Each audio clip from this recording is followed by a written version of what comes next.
नमस्कार दर्शकों, white paper में आपका स्वागत है। मैं हूं विनोद कुमार। दर्शकों, जम्मू कश्मीर नहीं पूरे देश के सियासी इतिहास में आज का दिन बड़ा महत्वपूर्ण है।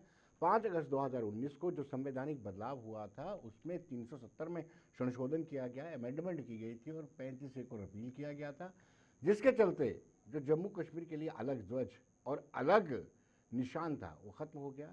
2 निशान 2 प्रधान वो सारा खत्म हो गया। लेकिन आज के दिन कश्मीर से लेकर के दिल्ली तक प्रदर्शन हुए। कुछ लोग प्रदर्शन कर रहे थे। दिल्ली में जो प्रदर्शन हुआ वो इसलिए सीमित था, वहां तक सीमित था कि स्टेटहुड का दर्जा मिलना चाहिए, ठीक है।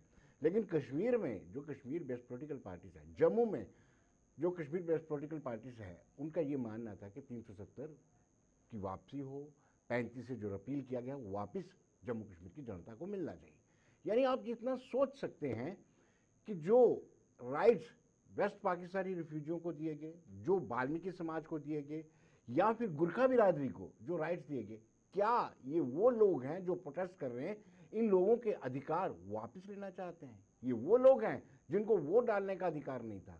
यानी 5 अगस्त 2019 से पहले ना ही वो जमीन खरीद सकते, ना सरकारी नौकरी कर सकते थे, ना ही इनको वोट डालने का अधिकार था, ना ही इनको डोमिसाइल मिलता था। क्या ये प्रदर्शनकारी दोबारा से चाहते हैं कि 5 अगस्त 2019 से पहले वाली स्थिति बहाल हो जाए और ये फिर मानव अधिकारों के हनन का एक प्रतीक बनकर के रह जाए?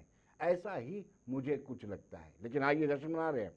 इसलिए जश्न मना रहे हैं क्योंकि 5 अगस्त 2019 के बाद इनको कहीं ना कहीं एक जो अन्याय इतने सालों से हो रहा था, दशकों से अन्याय हो रहा था, इनको न्याय मिला है। ये न्याय का 7वां वर्ष है। पहले इनके साथ न्याय की दरकार लिखा जाता था, लेकिन अब न्याय जो है इनके साथ बरकरार है। पहले हम बताते हैं कि लब्बा राम गांधी जो वेस्ट पाकिस्तानी रिफ्यूजियों को लंबे समय से इनको रहनुमाई करते आ रहे हैं, इंदर कुमार गुजराल से लेकर के अटल बिहारी वाजपेयी सभी प्रधानमंत्रियों से उन्होंने मुलाकात की और अल्टीमेटली प्रधानमंत्री नरेंद्र मोदी की अगुवाई वाली एनडीए सरकार ने इनको राइट्स दिलवाई है। क्या कहते हैं ये, वो हम दिखाते हैं आपको। आज का दिन जो है सही मायनों में हमारे लिए आजादी का दिन है। 5 अगस्त 2019 को जब ये धारा 317 और 35 निरस्त हुई, भारतीय पार्लियामेंट के अंदर इसका खात्मा हुआ, तो उसी दिन से लेके आज तक जितने भी 5 अगस्त हुए हैं, आज 7वीं बार हम इसको मनाने जा रहे हैं। तो मेरे ख्याल में वेस्ट पाकिस्तानी रिफ्यूजीज के लिए इससे बड़ा कोई आजादी का दिन नहीं है। हमने ठानी है कि हम जब तक जिएंगे 5 अगस्त को उसी तरह सेलिब्रेट करेंगे जैसे पूरा भारतवर्ष जो है वो 15 अगस्त मनाता है। आज ही के दिन हम तिरंगा भी फहराते हैं, मिठाइयाँ बांटते हैं, नाचते हैं, गाते हैं। हर परिवार को मैंने कहा है कि जब तक जिएंगे 5 अगस्त को ऐसे ही सेलिब्रेट करते रहेंगे। इवन कि हमारे जो बच्चे थे जो हमारे घरों में पैदा होते थे, उनके लिए ना तो नौकरियां थी, ना एजुकेशन थी। इवन कि उनको पाकिस्तान कह के पुकारा जाता था, जो जम्मू जिनका वर्थ जो है वो जम्मू कश्मीर का है। ये बड़ी दुख की बात है। जबकि आप पंजाब की बात करो, वहां का अगर किसी के घर में बच्चा पैदा होता तो उसको आप पंजाबी कहते हो, गुजरात वाले को गुजराती कहते हो। जम्मू में हमारे पड़ोस में बच्चा पैदा होता था तो उसको आप जम्मू कश्मीर का कहते हो, लेकिन हमारे घर में अगर बच्चा पैदा होता था 10 मीटर के अंदर तो उसको पाकिस्तानी कह के पुकारा जाता था। तो दर्शकों, आपने देखा कि 10 मीटर 100 मीटर में जब बच्चा पैदा होता था जम्मू कश्मीर में होता था, उसको जम्मू का बाशिंदा बताया जाता था। जो वेस्ट पाकिस्तानी रिफ्यूजियों के घर में बच्चा पैदा होता वो भी जम्मू में ही पैदा होता, लेकिन उनको पाकिस्तानी कहा जाता था, वेस्ट पाकिस्तानी रेफ्यूजी कहा जाता था। लेकिन हम वाल्मीकि समाज की बात करेंगे। 1957 की बात है, जब यहाँ पर सफाई कर्मचारियों ने हड़ताल कर दी थी, तब बख्शी गुलाम मोहम्मद स्वर्गीय वो प्रधानमंत्री हुआ करते थे, तब जम्मू कश्मीर में प्रधानमंत्री हुआ करते थे। उन्होंने अमृतसर और पठानकोट से कुछ परिवारों को, सफाई कर्मचारियों वालों को बुलाया और यहां पे उनको उचित जगह दी और कहा कि आप वही सारी सहूलतें और वही सारे अधिकार दिए जाएंगे जो जम्मू कश्मीर के प्रत्येक बाशिंदे को दिए जाते हैं। लेकिन सोचिए आप, 1957 से लेकर के 2019 तक ये संघर्ष करते रहे कि हमें मालिकाना हकूक दीजिए, हमें वोटिंग राइट दीजिए। नहीं हो पाया। ये संभव हो पाया तो 2019 को जब 370 में संशोधन हुआ, 35 से रिपील हुआ। ये बच्चे, इनके बच्चे यानी वाल्मीकि समाज के बच्चे पढ़ भी नहीं पाते थे। उनको पता था सरकारी नौकरी मिलनी है, अगर मिलनी भी है तो आप जितना भी पढ़े हो, पीएचडी की हो, आप सफाई कर्मचारी ही लग सकते हैं। घारू भट्टी वो भी संघर्ष कर रहे थे। आइए उनका क्या कहना है। 370 जैसे काले कानूनों का हटना हमारे लिए एक नए युग की शुरुआत है। जैसे कोई कैदगाह में होता है, बंदा होता है, बेड़ियों में जकड़ा होता है, और इसको जब आज़ादी मिलती तो उसको क्या क्या फील होता है, वही फील हम कर रहे हैं। ये वही राज्य था जहाँ हमें वोटिंग राइट नहीं था, ये वही राज्य है जहाँ हम जमीन नहीं खरीद सकते थे, ये वही राज्य है और ये वही कानून थे, इसी राज्य के वही कानून थे कि जो हमें बाध्य करते थे कि आप सिर्फ और सिर्फ सफाई कर्मचारी का जीवन ही जी सकते हो, उसी नर्क में रह सकते हो। हमारा बच्चा चाहे पीएचडी हो जाता था, उसको यहाँ जॉब के लिए अप्लाई, वो गवर्नमेंट जॉब के लिए अप्लाई नहीं कर सकता, इवन के वो यहाँ प्रोफेशनल कोर्स के लिए भी अप्लाई नहीं कर सकता था, इवन के फिर बिजनेस भी नहीं कर सकता। तो ये परेशानियां थी जो कि धारा 370 के निरस्तीकरण के बाद, एब्रोगेशन के बाद हमारे लिए नए युग की शुरुआत हुई कि आज हमारे बच्चे देखिए, कोई एलएलबी कर रहा है, कोई यूपीएससी की तैयारी कर रहा है, कोई नीट की तैयारी कर रहा है, कोई लॉ की पढ़ाई कर रहा है। तो ये बच्चों में ख्वाब जगे हैं और बच्चे उस चीज़ को एंजॉय कर रहे हैं। इसके लिए हम सीधा श्रेय जो है वो मोदी साहब, अमित शाह जी को जाता है। उनके लिए हम उनको थैंक्स करना चाहेंगे और हमारा जो वाल्मीकि समाज है वो सदैव उनका ऋणी रहेगा। ये जश्न मना रहे हैं और एक तरफ काला दिवस मनाया जा रहा है। अगर पीडीपी की बात करें, नेशनल कॉन्फ्रेंस की बात करें, कांग्रेस की बात करें, सब पे सब काला दिवस मना रहे हैं। जो भी कश्मीर बेस्ड पॉलिटिकल पार्टीज हैं वो चाहती हैं 370 की वापसी हो और 35 से दोबारा से लाया जाए। चलिए चर्चा शुरू करते हैं। दीपांशु भट्ट प्रवक्ता है कांग्रेस के, वो हमारे साथ जुड़े हैं। नासिर लोन प्रवक्ता एनसी है और विक्रम मल्होत्रा थोड़ी देर बाद हमारे साथ जुड़ेंगे। शुरुआत मैं नासिर लोन से करना चाहता हूं। नासिर लोन, आपको पूरा भरोसा है कि जिस तरीके से आप संघर्ष कर रहे हैं, जिस तरीके से आपने आज प्रोटेस्ट किया, आपको लगता है कहीं आप झुंझुना तो नहीं जनता को दिखा रहे कि आपको भरोसा है कि 370 की वापसी हो सकती है? नासिर लोन। बहुत शुक्रिया विनोद भाई। पहले आपको, मेरे को पैनलिस्ट को और आपके सारे देखने वालों को मेरा आदाब। जहां तक आप बात कर रहे हैं कि क्या हम ये भरोसा रखते हैं कि 370 वापस आ सकता है, बिल्कुल हमें भरोसा है। जैसा कि हमने पिछले 7 साल से कंटिन्यूसली कहा है कि बीजेपी को 370 हटाने में 70 साल लग गए, और 70 साल बाद जब उन्होंने ये फैसला लिया और ये फैसला थोपा जम्मू कश्मीर के लोगों पर, बिना उनके सलाह मशवरे के, बिना उनकी जो चुनी हुई असेंबली होती उनको कॉन्फिडेंस में लेके, एक यूनिलैटरल डिसीजन लेके जो है हम पे ये डिसीजन जो है थोप दिया। तो बिल्कुल हमें ये उम्मीद है, इसमें कोई दो राय नहीं है। हम ये भी मानते हैं कि जिस गवर्नमेंट ने ये लिया है, भाजपा की गवर्नमेंट ने, वो जो है वो हमें उनसे उम्मीद नहीं है कि वो वापस करेंगे। लेकिन हमेशा यही सरकार नहीं रहेगी, हमेशा यही हालात नहीं रहेंगे।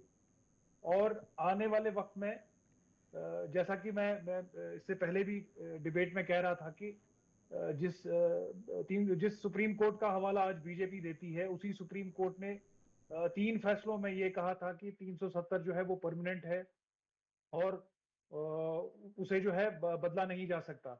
तो हमें बिल्कुल ये उम्मीद है, हम बिल्कुल ये उम्मीद रखते हैं कि आने वाले टाइम में एक टाइम आएगा ऐसा जब जो हमारे मुल्क के लोग हैं, जो हमारे मुल्क के सियासतदान होंगे या उस टाइम की गवर्नमेंट होगी, वो ये रियलाइज करेगी कि हमारे साथ नाइंसाफी हुई और एक जबरदस्ती का फैसला हम पे थोपा गया और उस फैसले को जो है वो वापस लिया जाएगा।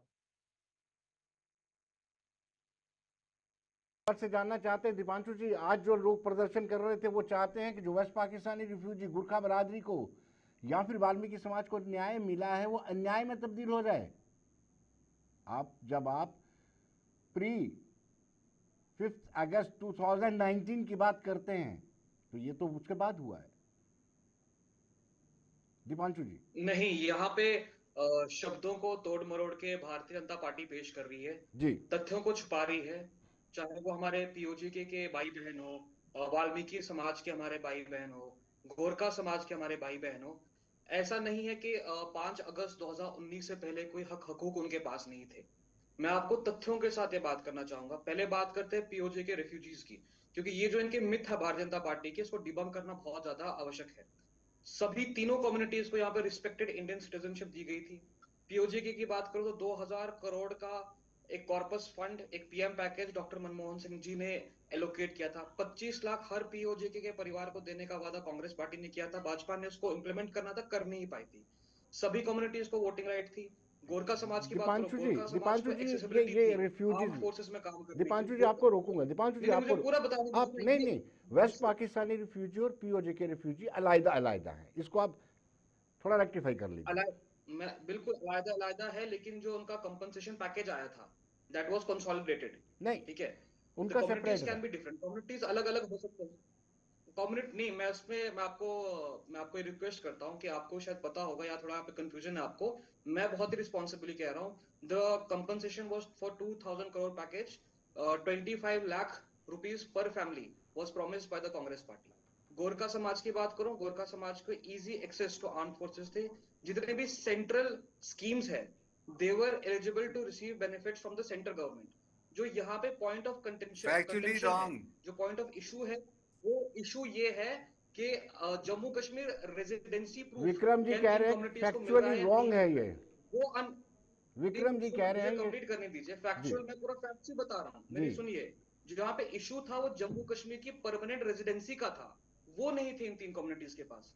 इसका मतलब ये नहीं कि भारत की नागरिकता नहीं थी, भारत की नागरिकता थी, सेंट्रली स्पॉन्सर्ड स्कीम में एक्सेसिबिलिटी थी, ठीक है, कंपनसेशन पैकेज था, वोटिंग पीओजे के राइट। रेफ्यूजीज के लिए पैकेज था, एम्प्लॉयमेंट अलाउंस, ये सब कुछ था। यहाँ पे भारतीय जनता पार्टी क्या करती है ना, भारतीय जनता पार्टी जो सवालों के जवाब इनके बनते हैं वो नहीं दे रही है कि 7 सालों में जम्मू कश्मीर की हालत क्या हुई है। इन्होंने हमें बोला कि 5 अगस्त 2019 के बाद रोजगार बढ़ेगा, रोजगार की हालत क्या है? आज जम्मू कश्मीर में अनएम्प्लॉयमेंट एवरेज 6.7% है, which is exactly double of national average. आतंकवाद खत्म हो जाएगा, कितना आतंकवाद खत्म हुआ मुझे बताइए? राजौरी पुंछ में आतंकवाद शुरू हो गया, मुझे बताइए बैसरन में क्या हुआ? पिलग्रिमेज पे हमला हो गया, टारगेटेड किलिंग्स हुई। इन्होंने तीसरा पॉइंट बोला था कि कश्मीरी पंडितों की वापसी होगी। कितने कश्मीरी पंडित वापस स्थापित हुए कश्मीर में? मैं चैलेंज करता हूं, मुझे एक फिगर दे दीजिए। कितने गवर्नमेंट एग्जाम्स की यहाँ पे पोस्टिंग हुई है? जितने भी गवर्नमेंट एग्जाम हुए सभी के सभी स्कैम हुए। जम्मू कश्मीर नशे के ग्रत में यहाँ पे चला गया था। ये चलिए सवाल है विनोद चलिए जी, दीपांशु जी ये अब जवाब सवाल ले है कि लेते उनकी हैं। मार्कशीट विक्रम जी, ये रिपोर्ट कहाँ है, विक्रम जी, इनमें बताइए ना मुझे इनका ये कि कहना है कि भारतीय जनता 5 अगस्त पार्टी के ने बाद, कौन सा पहाड़ तोड़ दिया, भारतीय जनता चलिए पार्टी ने चलिए कौन सा दीपांशु जी यहाँ पे अब बड़ा आप काम जवाब करते हैं जो जवाब सब ले लोग लीजिए, करते हैं। मुझे लगता है आप जवाब ले लेना चाहिए। जी विक्रम जी। देखिए विनोद जी नमस्कार, और मेरे को पैनलिस्ट को भी नमस्कार, आपके दर्शकों को भी। अब मैं क्या बात जवाब दूं जब कांग्रेस एक नेशनल पार्टी के जो स्पोक्स पर्सन हैं उनको रेफ्यूजीज पीओजे के और वेस्ट पाकिस्तान रेफ्यूजीज के बारे में डिफरेंस ही नहीं पता है, और वो दोनों को क्लब कर रहे हैं और एक झूठ सरेआम नेशनल चैनल पे बोल रहे हैं कि वो दोनों एक हैं। जैसे आपने भी उनको बीच में टोका, ही शुड मैंने गेट ये नहीं हिज बोला, ये फैक्ट्स देखिए राइट ये कि भाजपा की वेस्ट आदत है, पाकिस्तानी ये भाजपा रेफ्यूजीज की जो थे, आदत है। जो मैंने कहा 47 में आए थे, कंपनसेशन एक उनके था, पास कंपनसेशन डोमिसाइल राइट्स 2000 नहीं करोड़ थे। का है। वो उनके पास डोमिसाइल राइट्स नहीं थे। आप कैसे क्लेम कर सकते हैं कि गोरखास के पास डोमिसाइल राइट थे? वाल्मीकि जो आप पंजाब से उठा के लाए थे तो यहाँ मैंने वही सफाई बोला, करने के लिए, दे हैव उनके इंडियन पास डोमिसाइल सिटीजनशिप। और रेजिडेंशियल गोरखा राइट्स थे। समाज के हमारे भाई बहनों के पास इंडियन सिटीजनशिप है, इंडियन आप सिटीजनशिप है। चंद परिवारों के पास अनरिजॉल्व है। इशू था जम्मू कश्मीर रेजिडेंसी का। आप लेट मी कंप्लीट। ये कांग्रेस की दोहरी मानसिकता है। They want to run with the hare and hunt with the hound. ये खरगोश के साथ भागना चाहते हैं और कुत्ते के साथ शिकार करना चाहते हैं। ये नेशनल कॉन्फ्रेंस को अपीज करना चाहते हैं, कश्मीर में बैठे एक सेक्शन को अपीज करना चाहते हैं, और जम्मू को भी खुश रखना चाहते हैं। वो अनफॉर्चुनेटली हो नहीं पाता। एटलीस्ट जो कश्मीर बेस्ड रीजनल पार्टीज हैं उनका एक डायरेक्ट ऑडियंस है, वो उनकी बात करती हैं। कांग्रेस की विडंबना यह है कि वो दोनों की बात करना चाहती है पर किसी एक की बात कर नहीं पाती। और आज जो इनका प्रदर्शन था, आज का दिन जो इन्होंने चुना, वो सीधा सीधा इस बात का सांकेतिक था कि कांग्रेस पार्टी आर्टिकल 370 की एब्रोगेशन और 35A की एब्रोगेशन से खुश नहीं है। इसीलिए उन्होंने आज का दिवस जैसे नेशनल कॉन्फ्रेंस ने मनाया, जैसे पीडीपी ने मनाया, उसी तर्ज पे कांग्रेस ने भी मनाया। तो ये बात आपको समझनी होगी कि आर्टिकल 370 जो था वो एक साइकोलॉजिकल बैरियर था कहीं ना कहीं। जो इंटीग्रेशन, जो असली मायने में जम्मू एंड कश्मीर की इंटीग्रेशन हुई, वो 5 अगस्त 2019 को हुई, जब कश्मीर में बैठे हर इंसान को भी ये लगने लगा कि मैं भी हिंदुस्तान का उतना हिस्सा हूँ जितना बम्बई का, कलकत्ता का, मद्रास का, हर देश के अलग अलग कोनों के लोग हैं।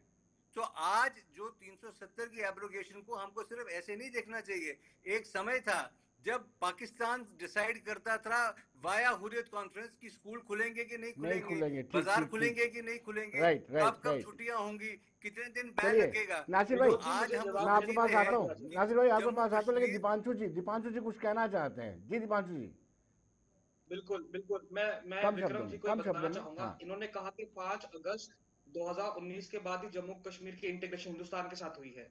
अगर ये इनका ऑफिशियल स्टैंड है तो मैं लानत भेजता हूं भारतीय जनता पार्टी पे। इसका मतलब है कि अटल बिहारी वाजपेयी, एलके एडवाणी, जनसंघ, ये सभी जो हेल्म्स ऑफ अफेयर्स में थे 2014 से पहले भी तो भाजपा की सरकारें थी। जी तब क्या वो पाकिस्तान में जाके अपनी हुकूमत चलाते थे? जी तब सेंट्रली स्पॉन्सर्ड स्कीम क्या मलेशिया में जाती थी? तब सेंट्रली स्पॉन्सर्ड स्कीम क्या अफगानिस्तान में जाती थी? तब हिंदुस्तान के अभिन्न अंग में नहीं जाती थी? ये सबसे बड़ी एंटी नेशनल बात है। ये सबसे बड़ी इरेशनल इलॉजिकल बात है। कोई भी प्रवक्ता ये मुझे बोले कि 5 अगस्त 2019 के बाद ही हिंदुस्तान में जम्मू कश्मीर का विलय हुआ।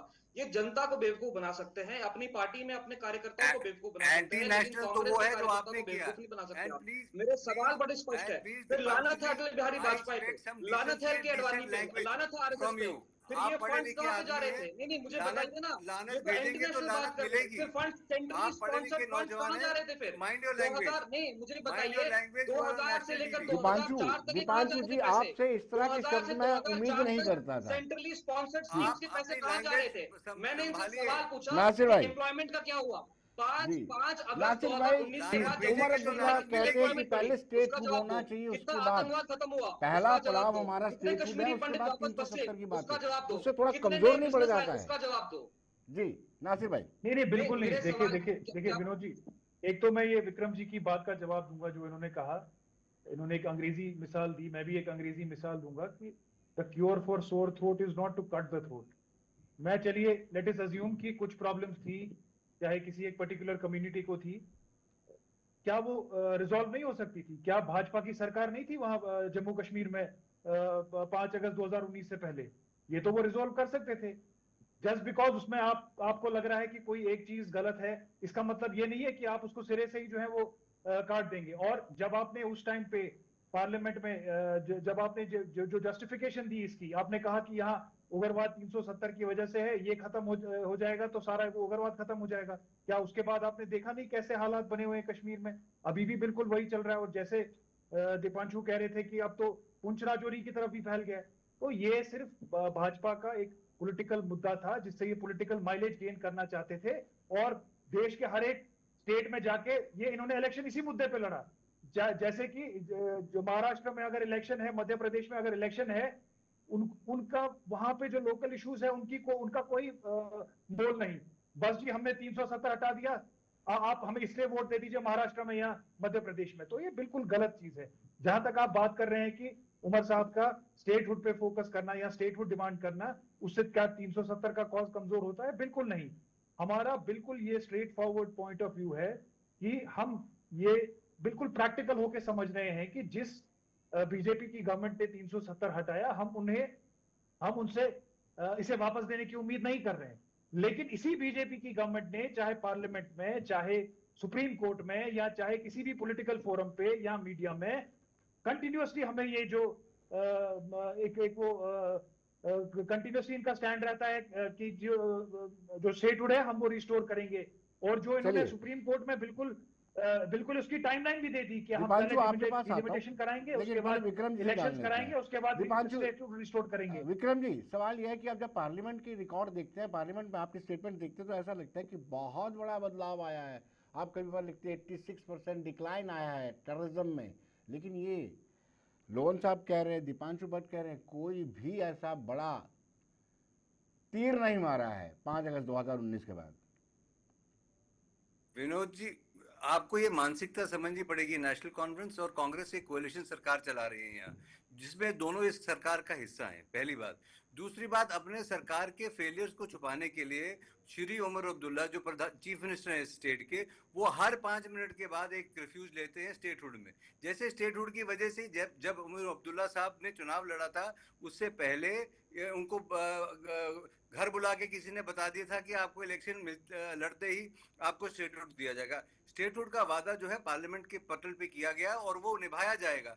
पर आपने जब चुनाव लड़ा, आपको पता था कि ये यूनियन टेरिटरी है, यहाँ कुछ पावर्स हैं जो मेरे पास होंगी, कुछ पावर्स हैं जो एलजी के साहब के पास होंगी, कुछ पावर्स हैं जो होम मिनिस्ट्री के पास होंगी।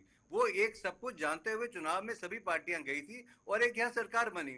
आज बिजली, पानी, सड़क, नौकरी ना पहुंचाने की वजह से जो सरकार के प्रति लोगों का गुस्सा है, उसके हर सवाल के जवाब में आपको एक ही जवाब मिलता है कि हमको स्टेटहुड दे दीजिए। दूसरा, आप नेशनल कॉन्फ्रेंस की बात कर रहे हैं, डॉक्टर फारूक अब्दुल्ला की परसों जो इंसिडेंट अनफॉर्चुनेट हुआ, जहां छत्तीसगढ़ के 2 लोगों को शहीद किया गया, एक का 1.5 साल का बच्चा था। Doctor Farooq Abdullah aspirations cast कर रहे हैं, पूछ रहे हैं कि वो लोग कौन थे, वो कहां से आए थे। देखिए, जहां तक सिक्योरिटी फोर्सेस की जिम्मेवारी है, वो उनको ढूंढ भी लेंगे और उनको कब्र के अंदर भी पहुंचा देंगे, पर वो लोग कहां से आए थे क्या वो नहीं जानते? कौन हिंदुस्तान में प्रॉक्सी वॉर इतने सालों से चला रहा है वो नहीं जानते? वो चीफ मिनिस्टर है स्टेट के, उनका बेटा अभी चीफ मिनिस्टर है। सो नेशनल कॉन्फ्रेंस जब कुछ बोलती है और उनकी जो विफलता है, आज एज जो सरकार से सवाल पूछे जाएंगे, जब जहां अस्पतालों की हालत आप देख लीजिए, सड़कों की हालत देख लीजिए, बिजली की आप हालत देख लीजिए, नेशनल हाईवे की हालत देख लीजिए, जिस तरह से आज हालात चल रहे हैं, आप उसका पर्दा डालने के लिए कितनी बारी। और कांग्रेस का जहां तक सवाल है, आप देखिए, नासिर भाई आपको टाइम दूंगा, 30 सेकंड लूंगा। कांग्रेस कहती है जो महिलाओं, हमारी बहनों के राइट्स थे, जो शादी करके बाहर चली जाती थी, उसको प्रॉपर्टी के राइट्स नहीं मिलते थे, ये तो महिला विरोधी ये है, वाल्मीकि विरोधी ये है, हर तबका जो समय का है। दीपांशु भाई, उसकी विरोधी कांग्रेस है। दीपांशु देखिए, बड़ी बड़ी स्पष्ट बात है यहाँ पे, इतनी बड़ी रामायण बोलने की यहाँ जरूरत नहीं है। मेरे 4 सवालों का जवाब दे दो कि 5 अगस्त 2019 के बाद जम्मू कश्मीर में कितना प्रतिशत रोजगार बढ़ा है? क्योंकि अमित शाह जी, मोदी जी ने यही वादा किया था कि इन स्टेट को डाउनग्रेड करेंगे तो रोजगार हमें मिल जाएगा। तो बताइए कितना प्रतिशत मिला? मुझे फैक्ट बताओ ना, मैं सवाल पूछ रहा हूँ। आतंकवाद कितना प्रतिशत खत्म हुआ? कितने एमओयू साइन हुए? कितने नए बिजनेस आए? कितने इंटरनेशनल ऑर्गेनाइजेशन जम्मू कश्मीर में आई? ये सपने में जगह थे। मैं इस पे सवाल कर रहा हूँ, कितने कश्मीरी पंडित वापस कश्मीर में पुनः स्थापित हुए? यही सपने तो अंतरराष्ट्रीय पटल पे, पार्लियामेंट में बेचे गए थे ना हम लोगों को। अब इसी पे तो हम सवाल उठाएंगे ना 7 साल के बाद। और ये 2 साल का यहाँ पे हमसे मांग रहे कि 2 साल में क्या हो। मुझे बताइए, 2015 से लेकर 2024 तक डायरेक्टली भी और इनडायरेक्टली भी भारतीय जनता पार्टी की सरकार थी। इन्होंने अपने कार्यकाल में क्या किया? अगर मैं इनसे सवाल पूछूं तो ये देश से, जम्मू कश्मीर से गद्दारी है क्या? मैं जम्मू कश्मीर का निवासी हूं, मैं कंसर्न हूं कि रोजगार का क्या हुआ। मालूम पड़ता है कि 6.7% अभी बेरोजगारी का स्तर चल रहा है, नेशनल एवरेज से डबल है। आतंकवाद दिन दुगना रात चुगना हो गया, नाम पूछ के मारा जा रहा है। कोई एमओयू नहीं आया, कोई इन्वेस्टमेंट नहीं आई। जितने भी गवर्नमेंट एग्जाम सारे स्कैम हुए यहाँ पे। दिया मेरी है, पूरी बात सुनिए, आगे मेरी पूरी बात सुनिए विनोद जी, मुझे बात करने का मौका दीजिए। वाल्मीकि समाज हो, गोरखा समाज हो, पीओजे के रेफ्यूजी हो, वेस्ट पाकिस्तानी रेफ्यूजी हो, महिला हमारी जो बहनें हैं, अगर उनके हक हकूक की बात है, हम संवेदनशील उनके लिए, उनके हक हकूक दिलवाने के लिए आपको करोड़ों लोगों के दीपांशु जी ये बता दें, अधिकार को छीनने का हक नहीं था आपके पास। आपको करोड़ों लोगों के संविधान, चलिए फंस जाते हैं इस जगह पे। दीपांशु भाई, उनका एक सवाल है कि आप 5 अगस्त 2019 के फैसले के साथ है कि नहीं? 5 अगस्त 2019 के फैसले के साथ है कि नहीं? इतना बता दीजिए। कंप्लीट रेस्टोरेशन, पूरा राज्य का दर्जा हमें वापस मिले, बस इतना ही है। रिसोर्सेज पे। चलिए नासिर भाई, लोगों का हक हो, नासिर भाई, जम्मू कश्मीर के लोगों को और जाके रिसोर्सेज देखिए, 2 चीज जल्द से जल्द स्टेटहुड हो, ये हमारा पॉलिटिकल बिलीफ है। ये समय अब नासिर लोन का है, नासिर भाई का समय, नासिर भाई को दीजिए, वो भी हमारे मेहमान है। जम्मू कश्मीर के बाशिंदों के साथ। चलिए नासिर भाई, दीपांशु जी आप समझ ला रहे हैं जी? नासिर भाई जी, नासिर लोन कम से कम साफ बोल सकते हैं कि वो एब्रोगेशन 370 के खिलाफ है। हम भी साफ बोल रहे हैं, दीपांशु भट्ट बोल सकते हैं वो 370 चलिए नासिर भाई प्लीज नौकरियों पे देखिए 2 चीजें हैं। जमीन पे पहला हक चाहिए, विक्रम पानी पे, हवा पे, हमारे दीपांशु जी उनको बोलने दीजिए। आरएसएस भारतीय जनता पार्टी के लोगों का नहीं चाहिए, दीपांशु जी, बिहार के लोगों का नहीं चाहिए, सबको मौका देना है, लोगों का नहीं चाहिए। चलिए नासिर भाई, विक्रम जी ने बात की डेवलपमेंट के इश्यूज की, सड़क, बिजली, पानी, हॉस्पिटल। देखिए कहा हमने तो आप ही से ही नरेट किया है। हमने तो जो 10 साल में आपने बेड़ा गर्क कर दिया यहाँ पे, हमने वही इनहेरिट किया और हम पिछले 2 साल से कोशिश कर रहे हैं उसको ठीक करने की। अगर आपने काम किया होता 10 साल में तो शायद इस वक्त हमारा काम आसान होता, लेकिन आपने तो हमें हमारी मुश्किलें और बढ़ा दी। और जब हमने सरकार बनाई, हमें तो लगा था आपने खजाने भर दिए होंगे जम्मू कश्मीर के, क्योंकि 370 तो हटा दिया ना। आपने तो बोल दिया कि बस डेवलपमेंट के दरवाजे और सारे खजानों के दरवाजे खुल गए। लेकिन जब हमने देखा तो जो सरकारी खजाने वो तो खाली थे, सिर्फ लाइबिलिटीज थी। 1.5-2 साल से जो है जीपीएफ जो प्रोविडेंट फंड होता है वो नहीं मिल रहा था लोगों को, जो ग्रेचुइटी थी वो नहीं मिल रही थी लोगों को। तो हमें तो पहले वो ठीक करना पड़ा। उसके बाद जब आप बात करते हैं जब आप बात करते हैं यूटी, जब आप बात करते हैं यूटी की, ठीक है हमें, ठीक है एक मिनट मैं आऊंगा उस पर भी, मैं उस पर भी आऊंगा। जब आप बात करते हैं यूटी की, हमें लगा था कि आप हमें एज यूटी चलाने देंगे, आप तो हमें एज यूटी भी नहीं चलाने दे रहे। जो बिजनेस ट्रांजैक्शन रूल्स गवर्नमेंट बनने के दूसरे दिन आ जाने चाहिए थे, जिससे एक डायरेक्शन मिलती है सरकार को कि कौन सी फाइल एलजी ऑफिस जानी है, कौन सी फाइल सिविल सेक्रेटरीट जानी है, सीएम्स ऑफिस जानी है। 2 साल से आपने वो अभी तक बिजनेस ट्रांजैक्शन रूल्स अपना आपने अप्रूव नहीं किए हैं। आप तो चाहते ही नहीं है कि यहाँ पे जो है यूटी का सिस्टम भी चले। आप तो चाहते ही नहीं है जो ये सरकार बनी है लोगों की चुनी हुई, वो जो है जिम्मेदारी से काम करें। आप चाहते हैं कि सिर्फ वो फेल हो। और जो यहाँ अफसरशाही चल रही थी पिछले 5 साल से, 6 साल से, जब यहाँ एलजी का शासन था, आप चाहते हैं कि वो कंटिन्यू हो, क्योंकि उन अफसरों की कोई अकाउंटेबिलिटी नहीं है, कोई पूछताछ नहीं है। तो ये सारी चीजें जब आप देखते हैं तो आपको समझ आता है कि इनकी सीरियसनेस कितनी है जम्मू कश्मीर की डेवलपमेंट को लेकर। एक मिनट दूंगा मैं। जब आप बात करते हैं सिक्योरिटी सिनेरियो की, आप मुझे बताइए बाईसरन में इतना बड़ा हादसा हो गया, इतना बड़ा हमला, अकाउंटेबिलिटी सेट हुई, अकाउंटेबिलिटी सेट हुई, किनसे जवाब मांगे गए, कितने ऑफिसर, देखिए समय कम है। विनोद जी, ये जो नासिर साहब कह रहे हैं, मुझे लगता है कि ये इनको यहाँ तो अपने चीफ मिनिस्टर से मशवरा करके आना चाहिए। क्योंकि आप मुझे ये बताइए, पिछले 6 महीने में आपने चीफ मिनिस्टर साहब के मुंह से ये बात सुनी कि बिजनेस रूल मुझे नहीं दिए एलजी साहब ने, इसलिए मैं काम नहीं कर पा रहा हूँ। तो ये भी कहते हैं कि कूड़ा पैसा है, उनको नासिर का कैबिनेट स्टेटस, उनको नासिर का कैबिनेट स्टेटस अप्रूव कराना था, वो होम मिनिस्ट्री से और प्राइम मिनिस्टर से जाके अप्रूव करा के ले आए, एलजी के पास भी पहुंच गए। चलिए विक्रम जी समय का अभाव है। दीपांशु जी 30 सेकंड में, दीपांशु जी आप मुझे सुन पाए, 30 सेकंड में कंक्लूड कीजिए। मेरा सवाल भारतीय जनता पार्टी से है कि भारतीय जनता पार्टी हमें स्टेटहुड वापस कब देगी? पहले मेरे सवाल का जवाब दीजिए, आप 370 के साथ है या खिलाफ है? चलिए, एप्लीकेशन ऑफ 370 के साथ है, कांग्रेस के खिलाफ है। चलिए विक्रम जी समय इजाजत नहीं दे रहा है। विक्रम जी आपका बहुत बहुत शुक्रिया, नासिर भाई का बहुत बहुत शुक्रिया, दीपांशु भाई छोटे भाई हैं उनका भी बहुत बहुत शुक्रिया। तो दर्शकों, आप बने रहिए देश दुनिया की खबरों के लिए और मुझे दीजिए इजाजत। नमस्कार।